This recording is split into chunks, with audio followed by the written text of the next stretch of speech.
excessively with her.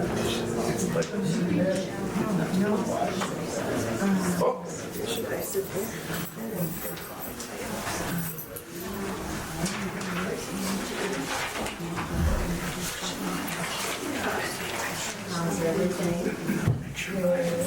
Right, I guess.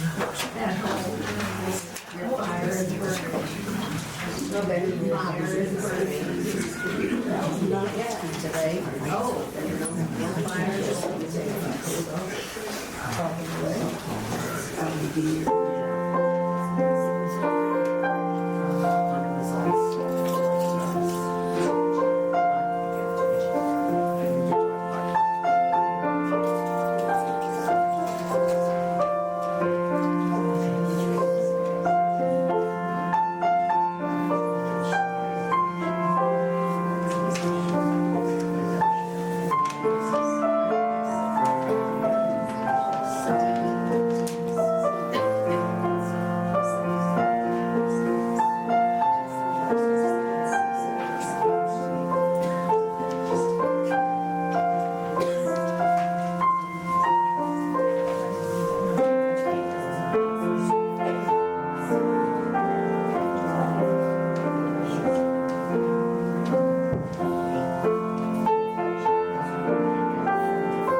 Good morning. Thank you so much for being here. We're going to begin with invoking God's presence and Roger's presence.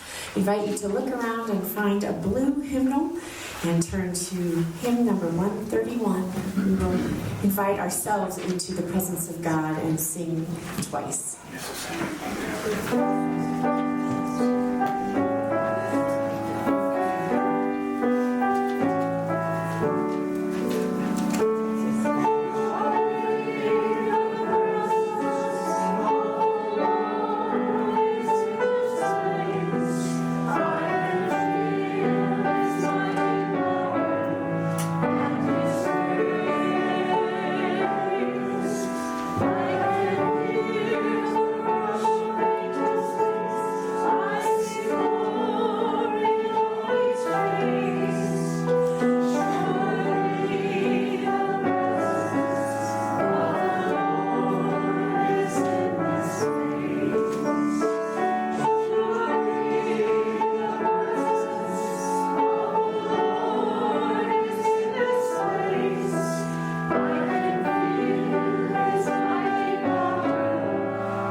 Please join with me in the call to worship in your bulletin.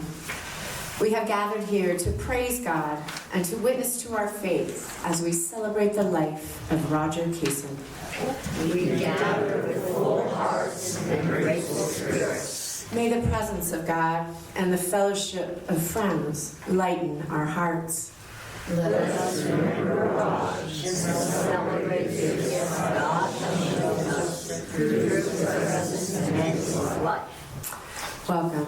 We are so grateful for every person's presence today. Some of you have flown in from a far distance, and some of you have driven across the parking lot or down the street. And we are so grateful for everyone. And Debbie and Roger's family are so grateful for your presence here. Welcome. Welcome to the Congregational United Church of Christ, where Roger and Debbie have been very involved for a number of years, serving in all sorts of capacities. And as you can well imagine, if you know Roger, he is a person of service and dedication, and will say yes to serving on boards and committees, which is a true gift to the universe.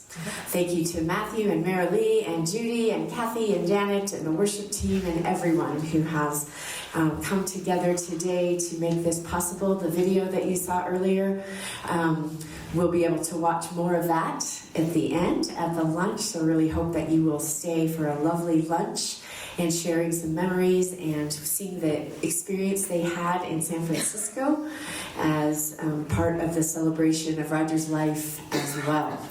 So as we move through this service today, I invite you to be thinking of a funny story or a poignant memory. We will spend a few moments passing the mic around and sharing some things. We also have a camera going, so if you feel comfortable coming up to the pulpit when you do your sharing, you are encouraged to do that. Otherwise, you can be a voice on the recording and not have your shining face. But we're fine with all that. We're going to make a recording so that the people can see and hear and experience this beautiful day with us together.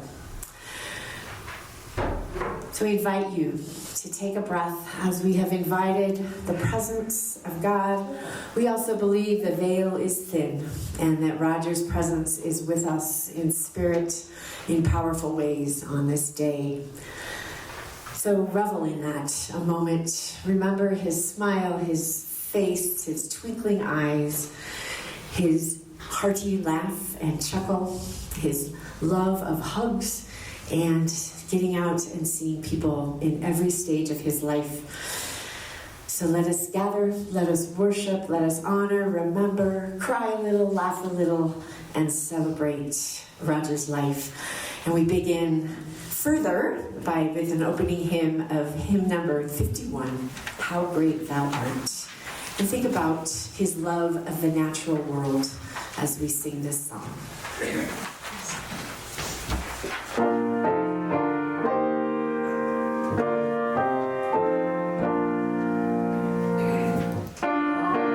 Please stand in body and spirit.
supplication.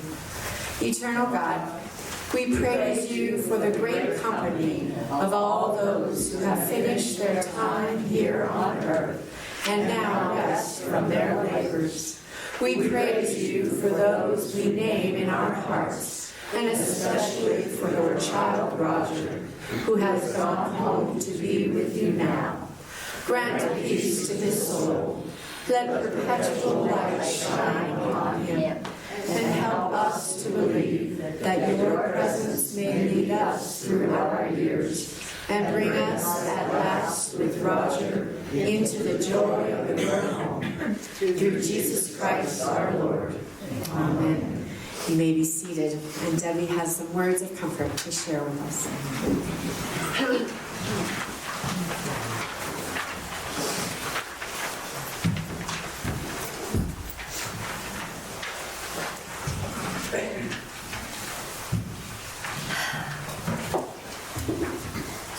Hi, everybody. I really appreciate everybody being here very, very much. So that's the main thing here. I'm going to read because I may not remember everything that I want to say. So I think my personal grieving occurred during the year-and-a-half period from January 4th of 2019 through the end of July 2020. Raj was home struggling until July 30, 2019, when he fell and broke his hip. That started a 9-month period during which Raj was in and out of hospitals, rehabs, and different nursing homes.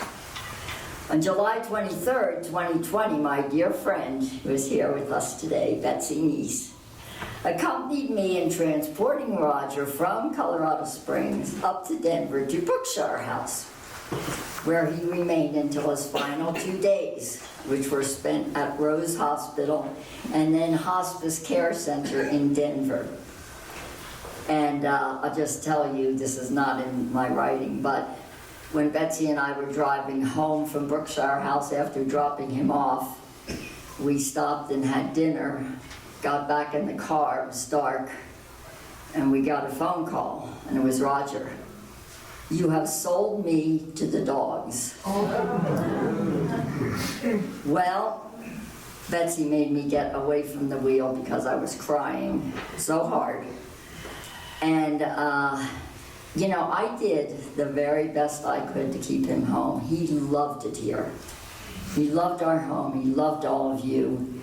And I didn't want him to be in a nursing home. He didn't want to be in a nursing home, but I really tried. I was so advised over and over, Debbie, you cannot do this. You just can't. There's not enough help here, and you know, you're going to end up hurting yourself, and you just can't do it. So I had to put him in a nursing home, and it broke my heart. And that was really when I grieved. Guys, I am really okay now. I have so much support from all of you. And the love of God is with me all the time. And I know Roger's in a better place, so honestly, I'm okay. And so is he. That is really exciting to me. So I just wanted to say that. So Roger was out of our home for close to 3 years before he passed peacefully on September 15th. His absence from home for that period of time was when I really missed him. My daily life now has not changed that much during these past 2 months since Roger passed through the mail, except for lots of activities preparing for this celebration and the 3-day celebration attended by 33 of us in San Francisco from November 4th through the 6th, and we did a lot of great things. And I do hope you'll all stay for lunch and see the video because it's really, really great. So the fact that he has not lived at home for the past 3 years is actually helping me now.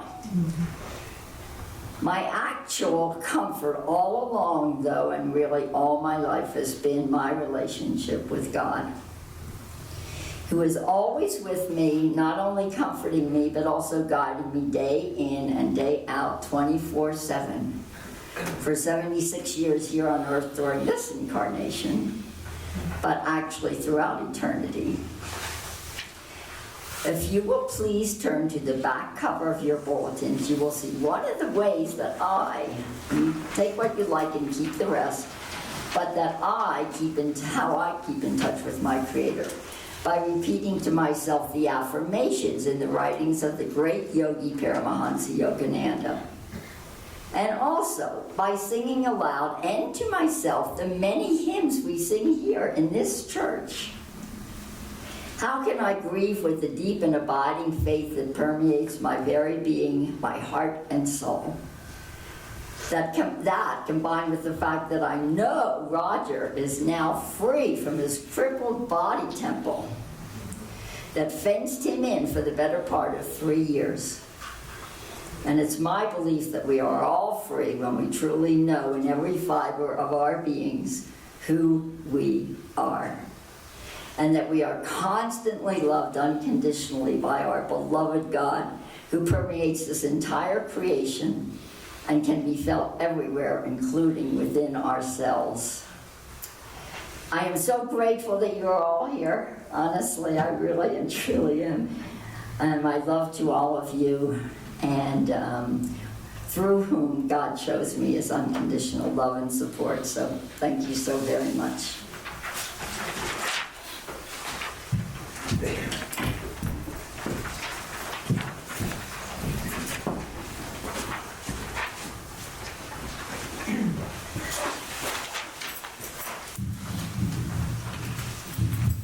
Powerful image for both Debbie and Roger throughout their lives is on the front of your bulletin. On eagle's wings, that God holds us up, lifts us up, protects like a mother bird, and holds us.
I'm just going to speak a few minutes about Roger and his life of faith and approach to life, and then looking forward to everyone sharing stories and memories. Roger was the first person, really, who helped us get settled here, and I will never forget that. He was the treasurer at the time for the church, which he did amazingly and diligently for many, many years, and spent more time at the church than anybody, including the pastor.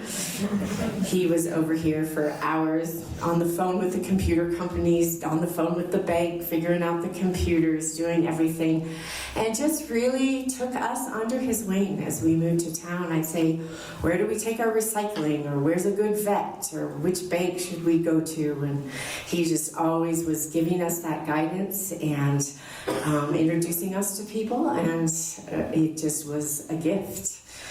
So I love the part, I hope you all will read this amazing story of a life here on this yellow sheet. And I was pondering Roger and his approach to life and faith and his walk in the world. And I love that he was the chair of Accounting Standards Executive Committee, and then also the Financial Accounting Standards Board. Roger had standards. He had standards for life and accountability. He took account of life in powerful ways in every decision he made. I also loved that he might be a little reluctant of something that Debbie wanted to do, but he would get on board and go. And the hard times at the end when he wanted to come home were hard, and you managed that very well.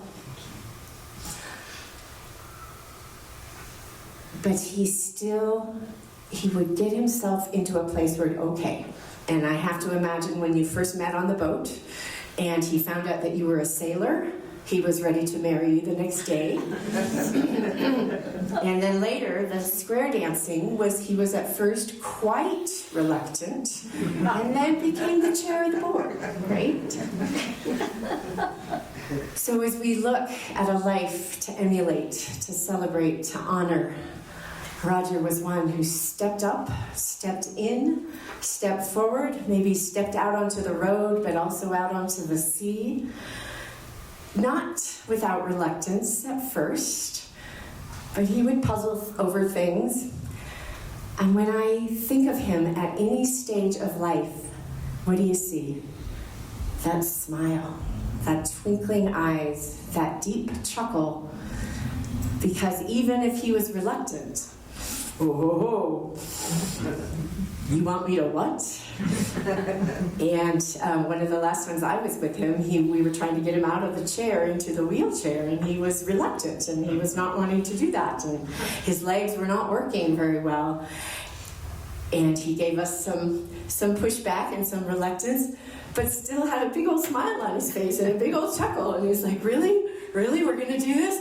Okay. And then the next thing we know, he was in the van, and he was ready to go back. Consistent, always. Even if reluctant, that he would work through those things. He would work through the ideas and consider things and figure out how he could step forward and step out into that new adventure in his journey. I also love the consistency of always calling Debbie my love, no matter how many years they had been married. That always struck me. And I might be having lunch with them, and he was like, my love, I need some pepper out of the kitchen. So as we celebrate his life today and we ask ourselves, what have we learned from this person, from this deep soul who embraced life in so many ways? I mean, just look at the places they sailed to. It's really quite amazing. A life well lived, indeed, but a life of faithfulness, of courage, of stepping out in spite of his reluctance, of trying new things, and then jumping in with both feet, whether dancing or sailing or serving in the community in every way that he could. I think that we've lost a real gem in this world, but I'm sure that he's chairing several boards in the next life, and hopefully still dancing. Maybe his legs are working better now than they ever have before. Like Avatar. Like an avatar. So he made a count for his life. He made his life count. He gave an account for everything that he did, so thoroughly, so helpfully, so supportively in everything that he did. You could always count on him to have his reports, to have his ideas and his endeavors, and to just show up with a smile, enthusiasm, and those twinkling eyes. May we have even a slice of that enthusiasm for life through all the stages, through all the ups and downs. There were a lot of challenges. His body was not there for him at the end, and he struggled with that. But that spirit was powerful, and it was an inspiration that he would just keep stepping on, stepping out, and stepping forward into life, a life fully lived. Thanks God for this beautiful life that we celebrate together. Invite us to pray together, and then we will sing a responsive Lord's Prayer, which we have done for many years in this church, and Roger particularly loved. Let us pray. God, we thank you for your presence with us and with each other in every phase of our life on earth, before we were here and after. We thank you for safe travel, for warm hearts, to gather on this day to celebrate this most beloved soul. We thank you for all the adventures that he was able to live in his life, to inspire us, to show us it can be done. We thank you for a welcoming world as Roger sailed around the world. And we thank you for all the gifts that you gave to him that he brought to all of us, for his leadership, for his service, for his inspiration, and most of all, for his bright smile and twinkle, even through the dark and difficult times. God, we thank you for our own lives and ask that we can live faithfully with a spark, with enthusiasm, and carry on his legacy, even when we think we can't. To step out, step in, and step forward to love and serve God and one another in this world and the next. Thank you, God, for this life that we have been blessed to know and to share for so many years with Roger Cason. We thank you for welcoming him home into your loving arms, giving him a new being that is strong and able to dance. And we thank you for sending Jesus to show us the way to live our lives as well as Roger. And we sing a prayer as we commit to following in those footsteps. Our Father, who art in heaven, hallowed be thy name. Thy kingdom come, thy will be done, here on earth, as in heaven. Give us this day all that we need. Forgive our sins and help us forgive. For thine is the kingdom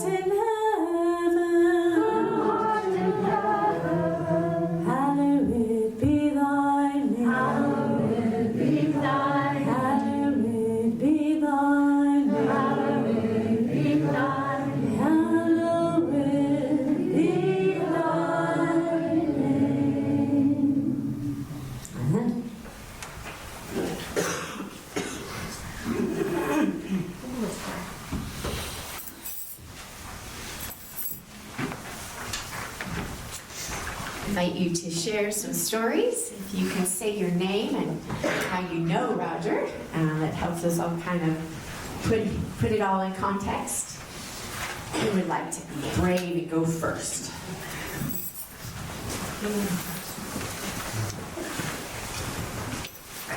Okay, I'm Nancy. Is this on? Oh, hold it close. I'm Nancy, and I'm a square dancer and danced with Roger many years and really enjoyed him. So here's a little story about Roger and his sense of humor. So it was after a square dance, and Debbie, you were hostessing and waiting at tables at Quincy's. And you said, Nancy, would you and Anders take Roger home? I said, well, sure, no big deal. But it was snowing to beat the band. And so we get Roger in the back seat, Anders in the front seat, and drive through this snowstorm, and we get to their house. And I tried to find, I gotta use his head. I tried to find the light switch on my Toyota to turn the interior lights on so Roger can see the handle to get out. Well, I found the light switch, but I also hit the switch for the moonroof.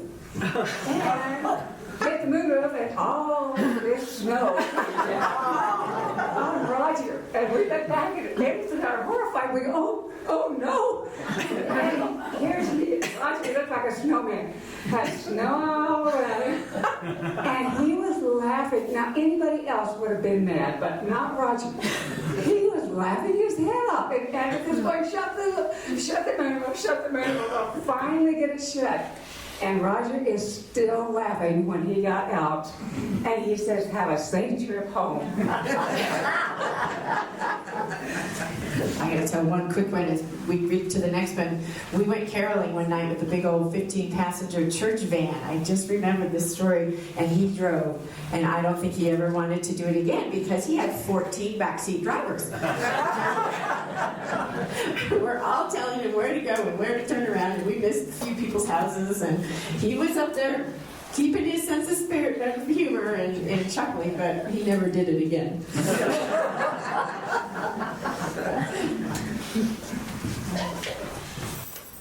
Just right over here. Yeah. I wrote mine too. Oh. Okay. My husband and I have known Roger. Say your name. Say your name. Oh, my husband and I have known. Oh, Susan Donaldson. Sorry, let's start over. My husband and I have known Roger and Debbie for 48 years, since before they were married. We met them in San Francisco when Roger and Dave worked at the same accounting firm.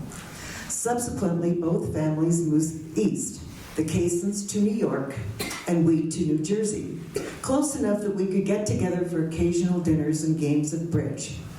While Roger paid attention to his bridge hands, he also paid a lot of attention to bowls of cashews and M&Ms on the table, and he helped himself generously to both. Over the years, we traveled a lot together. Back east to ski areas, and none are as good as the ski areas in the west, with our downhill ski group, and on rafting trips and Chinese New Year's parties in New York City with that same group. And as couples, we went to New Zealand to do the Milford Track and to several Colorado towns, Creed, Marble, Cripple Creek, Victor, Florissant, and Crested Butte. We also did a lot of hiking, especially around here. Roger had a unique hiking style, which he prepared for before leaving home. You may not have known him as a cook, but anyone who hiked with him knew him as a sandwich maker. The hiking style I mentioned would go into high gear about half an hour on the trail when we'd stop for Roger to eat half of sandwich number one. Sandwich number one's second half would be consumed about an hour later. One half of sandwich number two would be eaten at the summit or the destination, and the rest of that sandwich would be gobbled down halfway down the return trip. Sandwiches weren't always only Roger's specialty. He made a mean chili which he always served to the downhill ski group on our annual ski vacations. It had a hot kick to it, and no one ever forgot that. So I hope I've enlarged your knowledge of Roger. My guess is that most of you wouldn't have coupled food and Roger together, except for maybe eating, but now maybe you will. Here's to Roger, nibbler and friend extraordinaire. Beautiful tribute. Thank you.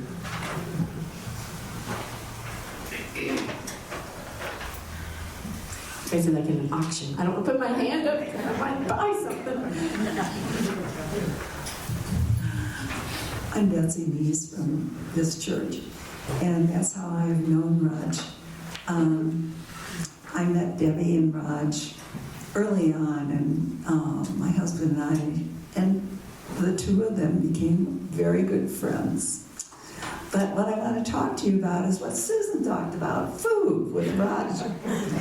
Because when we were transporting Raj from Colorado Springs up to Brookshire, on the way, I happened to see an ice cream parlor. And I said something about, oh, does anyone want to stop for ice cream? Well, Roger said, oh yeah, let's do that. And then I didn't realize how late in the day it was, and we were supposed to be there by like 5 o'clock. And I guess all three of us wanted to just put it off because we just kept eating ice cream. And we finally got a Brookshire house at 6 o'clock, I think. Anyway, what a dear man. And a gentleman. That's something that really sticks with me, is that he was always very courteous and to everybody.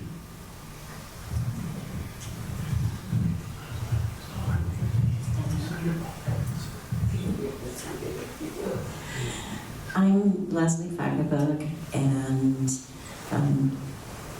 first Rick and I have wonderful memories of square dancing with Roger and Debbie.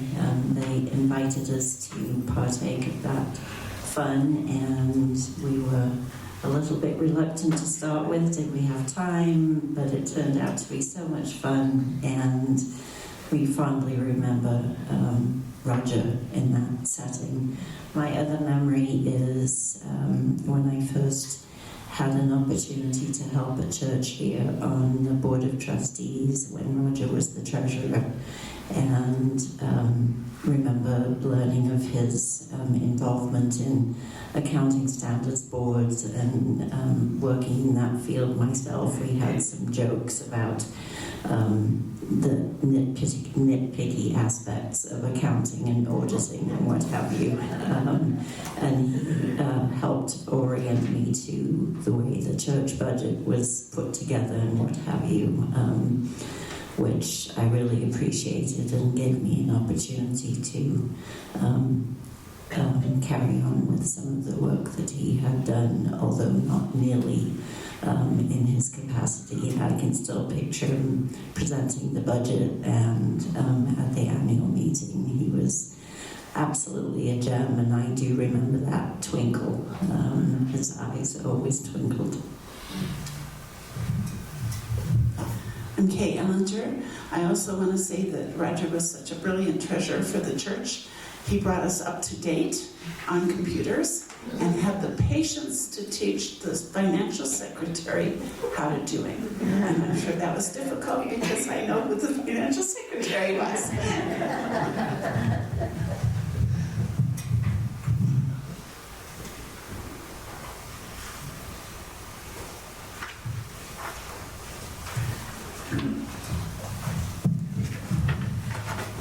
Hello, I'm Christy Sower, and my husband and I are friends of Debbie's over the last 2.5 years. And I want to thank you all for having such a wonderful welcome and fellowship. I've heard Debbie mention many stories and names as she lives her life. And I didn't have the honor of knowing Roger, although I feel like I do know him in some way. I got to meet his children yesterday. So glad. What I'd like to say is that, I have had the pleasure of watching Debbie face this challenge and, just meet the challenge of Roger's health going downhill with such grace and dignity. And your spirit, Debbie, just really feeds me and inspires me. And I remember, helping with making food. He was coming home, and we were all so excited that you were going to get that opportunity. He would be home with his familiar space and friends. And, we made a lot of food for 2 months, and his favorite things, and then we didn't get to do that. But Debbie never skipped a beat. Her attitude and grace in accepting and embracing, what's the next step, and going with it. And, I really learned a lot just watching you, and I've enjoyed, your incredible spirit and just accepting. And I think I feel that from Raj, the stories of Raj also. So thank you all. I'm just so glad we get an opportunity to share things like this. Thank you. Thank you for this beautiful sharing. Wonderful. We walk down the aisle slowly. Anyone else want to wave me down? Do you want to go first? You go.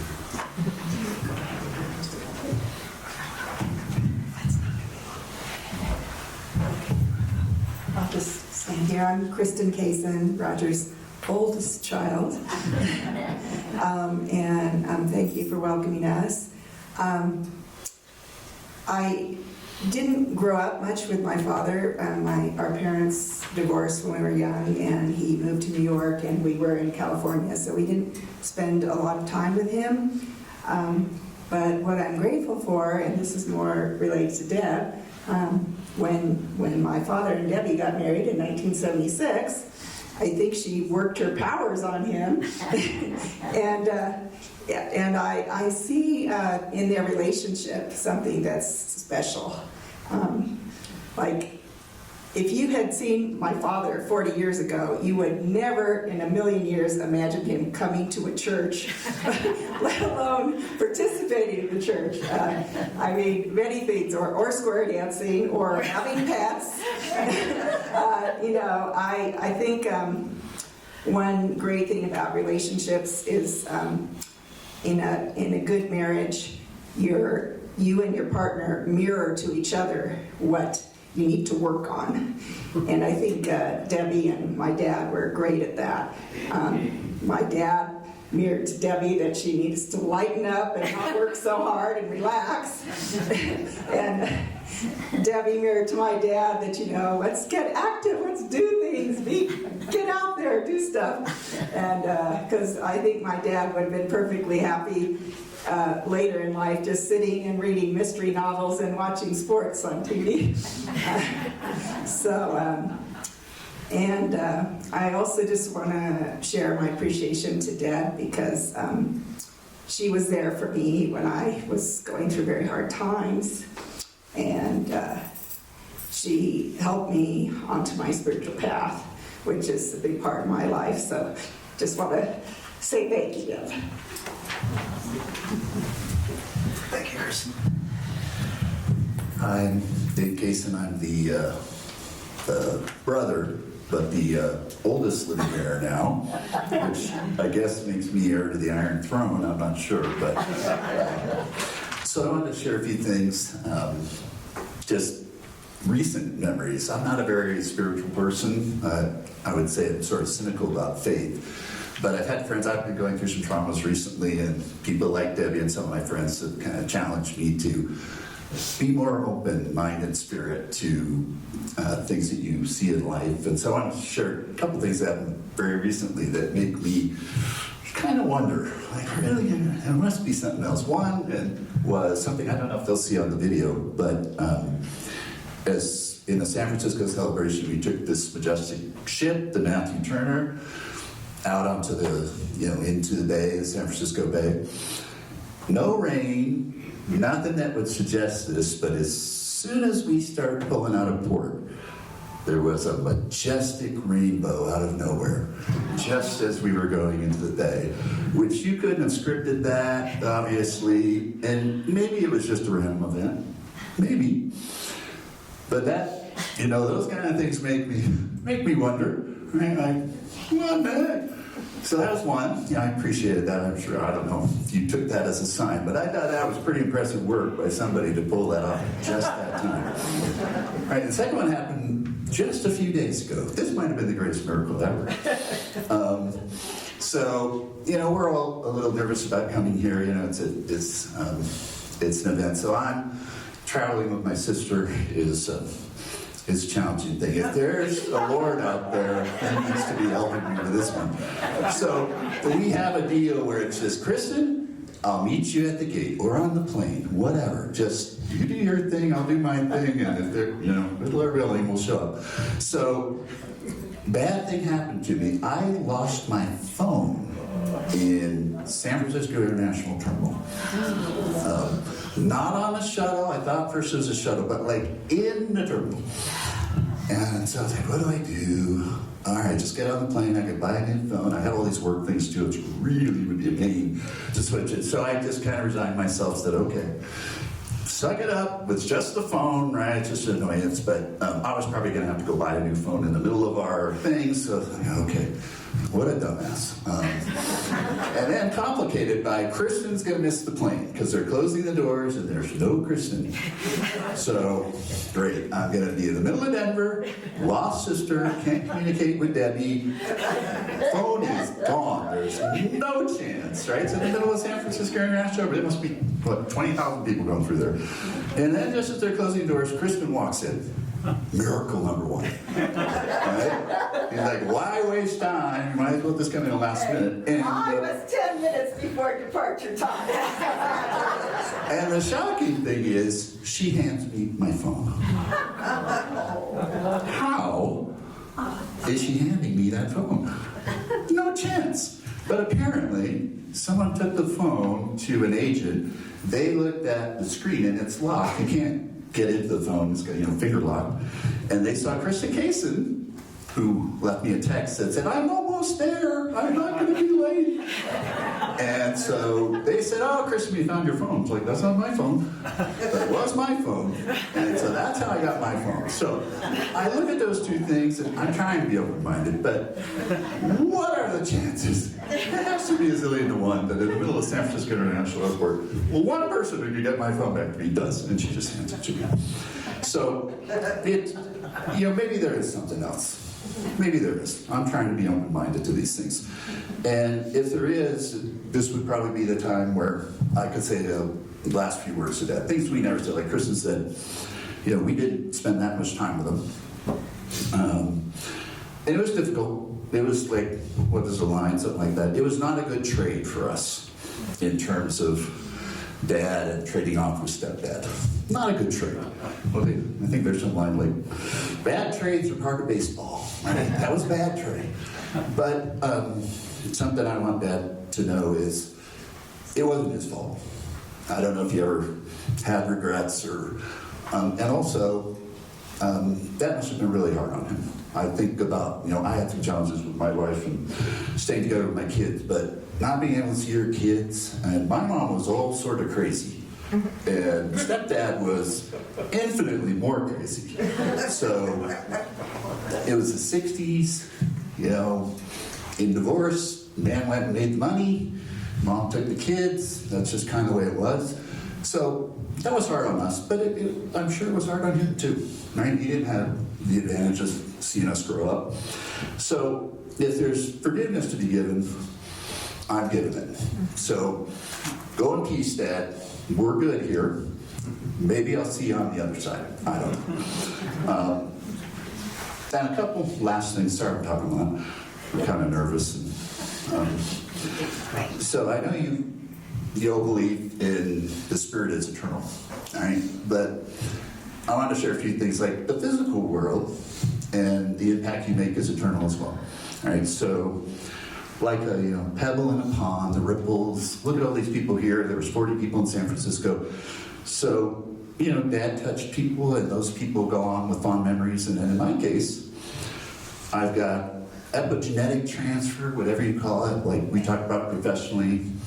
I'm an accountant too. There's no, I don't know how, but somehow, whether it's the spirit, the genes, or whatever, I followed in that path. And not that the professional is that important in the grand scheme of things, but I did get bragging rights because, other people talking about, oh, my dad's a lawyer, my dad's a doctor.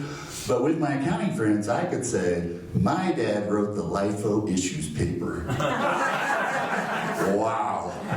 Bragging rights. Right? So that was something, and I actually used it. It was a little pamphlet, and very few companies use LIFO. It's an inventory standard. So,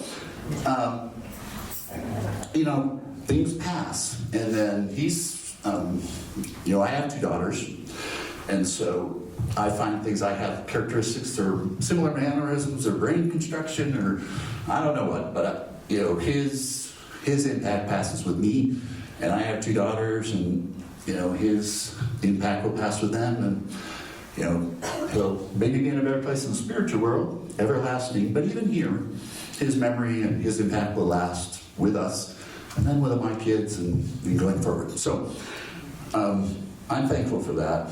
And then the last thing, sort of on Kristen's theme, is I think we can all agree that the best thing Dad ever did was let Dad live his life. So I'm thankful for everything you've done. These ceremonies have been, been great. My kids, when they think of grandparents, they think of grandma. All right, so thank you for everything. Thank you all for being here. And I guess that's all I have to say.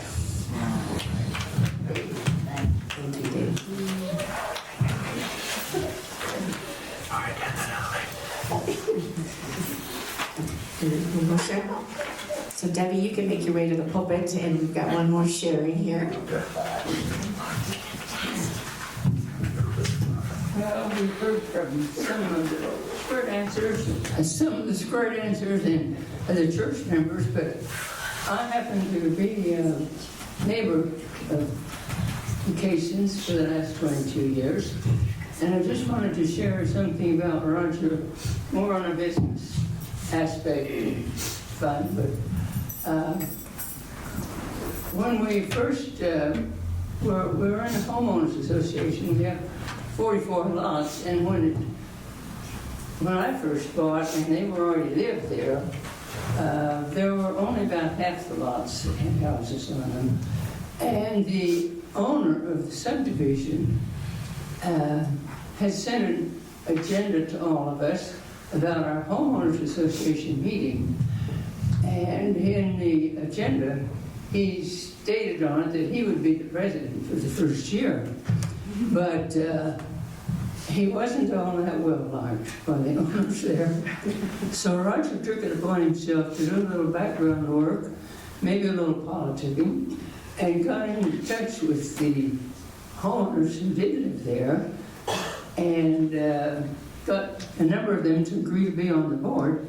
And at our first meeting then, when the owner stated when he announced the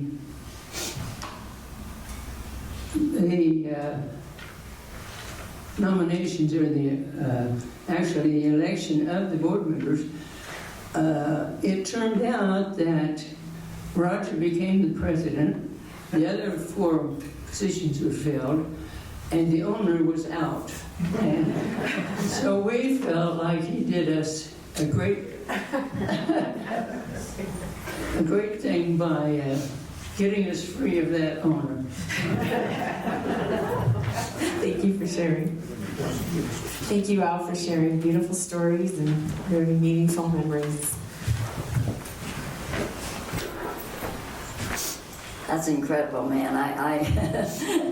I'm a little bit blown away by your remembrances of my dear husband. It's wonderful to hear it. He was a great guy. He really was a great guy. I was a very lucky girl to have ended up in his arms, and I didn't know whether that was going to happen. He used to call me his reluctant bride. I wasn't too sure I wanted to get married again. I'd only been married 3 years to my first husband, but anyway, we really got it together and had a lot of fun. And I know I'm going to read so that I don't make this too much longer. I want to read something that either Raj or me wrote when we were planning our memorial services in 2016. I don't remember writing it. It doesn't sort of exactly sound like him, but anyway, here it is, Memorial Service for Roger Cason. For many years, Roger Cason dedicated himself to a life of service. At first for the CPA firm with whom he was a partner. During his years of sailing across the Pacific Ocean and beyond, he helped the peoples of island nations throughout the Pacific. This is true, both medically and financially. Later on, after Roger and Debbie sold their sailboat and moved to Colorado, Raj served both his community and his church, serving first as president of the Elk Crossing Ranch Homeowners Association for 2 3-year terms. Also as treasurer of the Monarch Maverick Square Dance Club for 1 year, and then as president for 6 years. And simultaneously, he served as treasurer of this church for, he wrote 4 years. I think it was a little longer, but maybe it was 4 years. I think so too. Right. Anyway, a humble man, this is where it doesn't sound like Raj, but it says, a humble man, he says little about his accomplishments and friendships, but his Father in heaven knows about all these things. So there it is. But my reflections are that part about helping the peoples in island nations throughout the Pacific can be illustrated by his purchase of a large capacity washing machine to be used for washing bed linens for the hospital in Vava'u, Tonga. They say it Tonga, but it's Tonga here. It had been shipped to Vava'u from overseas. It had to be shipped to Vava'u from overseas, and about a week after it was scheduled to arrive, Raj and I went to the hospital and asked to see the washing machine. This is really funny, guys. Alas, it was still in a box, awaiting the man to come and hook it up. That man was Raj, a CPA with limited plumbing and electrical experience. Well, as we know about how miraculously God works, all of a sudden, lo and behold, a ship from the U.S. Navy just happened to be in the harbor. I mean, what are the odds, really? As David said, what are the odds? A ship from the U.S. Navy was in Vava'u, the little harbor, you know? We took our dinghy to that ship and got all the help and materials we needed to hook up that washing machine. And there was a ceremony by the hospital employees to thank us for that washing machine. Our goal in sailing halfway around the world was to spread light and love wherever we went. And we did that as best we could in various ways. Needless to say, we had many, many fantastic experiences during the 7.5-year voyage, far too many to ever relate in this service.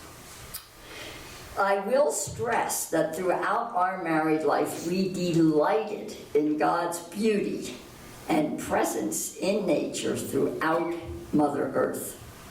This gave us an enormous sense of gratitude, which I hope will be felt during the singing of our last 2 hymns. But before we move on to our closing, I want to share with you the wonder and the intense joy, this is amazing too, Roger and I had together during his last 2 years of life in Denver. Many of you know, I just want to say too about that thing where he said, "You sold me to the dogs." Something happened there. After that, he sort of surrendered and accepted the situation. I sort of surrendered and accepted the situation. It made all the difference in the world, guys, to surrender. Not keep fighting, not wanting him to be home, him not wanting to be, handled by medical people, etc. But there was a surrender that happened, and that was the turning point. So these last 2 years he was in Brookshire House. We truly had, in a sense, of intense joy whenever we were together during those last 2 years in Denver. Many of you know that we bought a second-hand wheelchair van, which I nicknamed Rocket Lady. I drove pretty fast to and from Denver. A little risky, but With the help of that vehicle, I learned how to get around Denver, a place I was totally unfamiliar with before Roger was admitted to Brookshire House. Together, Roger and I visited, this is amazing, IMAX movies, restaurants, parks, the Denver Museum of Nature and Science, the Denver Zoo, the Botanical Gardens, the 16th Street Trolley to see Christmas decorations. Dave and Susan were with us there, and I couldn't remember where I parked the van. Roger's in the wheelchair. It's December. We are walking the streets of Denver looking for, where did Debbie park the gosh darn car? I couldn't remember which parking lot it was in. And they faithfully walked, we're not going to leave me there with Roger to find that vehicle myself. They stuck with me to find it, which we finally did. The Unity Church, the Cherry Creek Reservoir, where he watched some young girls doing a yoga class on their paddle boards. It was pretty. I didn't have to entertain him. Nope. Even the psychedelic art exhibit entitled Meow Wolf. Not to mention the numerous trips to the dentist, his favorite. But I always treated him to lunch or dinner afterwards. I also brought him home twice, and once had a great surprise when driving him back to Brookshire after one of these trips home. We stopped in Bailey just before 5 p.m. so that Roger could get an ice cream cone. That's been mentioned before. Roger loved ice cream. David and Susan can attest to that. And it was a charming little country store there in Bailey. We were sitting at a table enjoying our ice cream when Roger looked at me and said, "Honey, let's stay overnight." And I thought to myself, all right, no problem.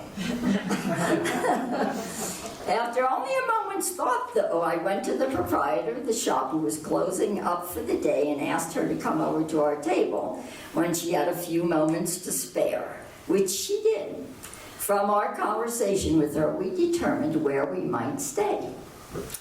Now, this little overnight excursion was not without its challenges, like getting him up this 6-foot thing, and then getting up another, 6-inch thing, and another 6-inch thing into the room. It was, I had to use this aluminum ramp that I carried around in the back of the wheelchair van for things like that. The places that weren't wheelchair access that I wanted him to get into. It's cumbersome, but it's doable.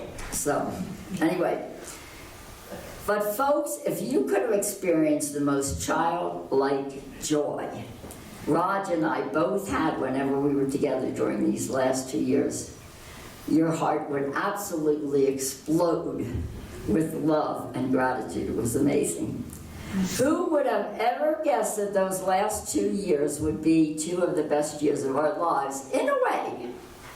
Not forgetting, of course, the great joys we experienced together with our friends and family while sailing, downhill skiing, traveling across the country and back in our RV, hiking, square dancing, and in fact, just living together in our wonderful home here in gorgeous Colorado. We have been so blessed. Thank you, God. And thank you for being here to help me celebrate his life. Thank you. Okay. Yeah. So we have two closing hymns for the beauty of the earth, page 40, and then we're going to sing America the Beautiful. And I have two friends that are hopefully going to come up and join me and Rebecca to just sing with you. You're all invited, please, to stand up and sing. If you look in the bulletin, the hymns are number 40 and 727.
all stay up here and we'll sing Go Now in Peace together. And then we're going to usher the family out for greeting at the fellowship hall. Thank you all so much for being here today. It's been a very important, meaningful, and memorable time of celebrating and honoring a life. I hope you can stay for the delicious lunch and video afterwards. And even if not, please continue to share your memories with Debbie and the family. Send notes and cards, and when you remember that funny thing that happened that didn't get shared today, send a note and stay in touch. As we go, may we be open to the Spirit in all the ways that the Spirit works in our lives, comforting, guiding, nurturing, leading us to step in, step out, and step up to life. In the spirit of Roger Cason, in the spirit of all who have followed in the ways of Christ, go in peace.